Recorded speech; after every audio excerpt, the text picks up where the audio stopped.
منقول ہے کہ قاضی ایاس بن معاویہ رحمۃ اللہ علیہ بہت عقل مند تھے، اور ان کی عقل انہیں ایسی باتوں کی طرف رہنمائی کرتی تھی جن تک دوسرے لوگوں کی رسائی نہ تھی۔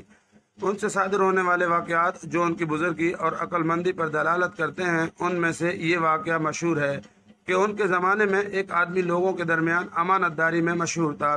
ایک شخص نے حج پر جانے کا ارادہ کیا تو اس کے پاس سونے سے بھری ایک تھیلی بطور امانت رکھوا دی۔ جب وہ شخص حج کر کے واپس آیا تو اس کے پاس جا کر اپنی تھیلی مانگی، لیکن اس نے صاف انکار کر دیا اور امانت سے مکر گیا۔ وہ شخص قاضی ایاس کے پاس آیا اور سارا واقعہ بیان کیا۔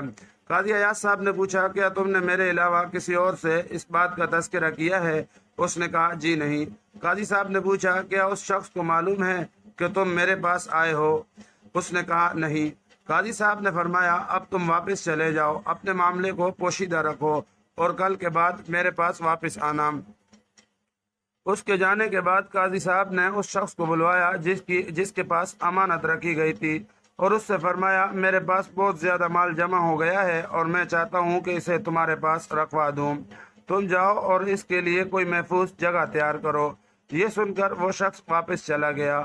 اس کے جانے کے بعد جب امانت رکھوانے والا آیا تو قاضی ایاس نے اس سے فرمایا، اب تم اس کے پاس جا کر اپنی امانت طلب کرو۔ اگر وہ انکار کرے تو اس سے کہنا کہ میرے ساتھ قاضی ایاس کے پاس چلو، تاکہ ہم دونوں ان سے اپنا فیصلہ کروائیں۔ چنانچہ یہ شخص اس کے پاس گیا اور اس سے اپنی امانت کا مطالبہ کیا، تو اس نے اس کی امانت واپس کر دی۔ اس شخص نے واپس آ کر قاضی صاحب کو ساری بات بتا دی۔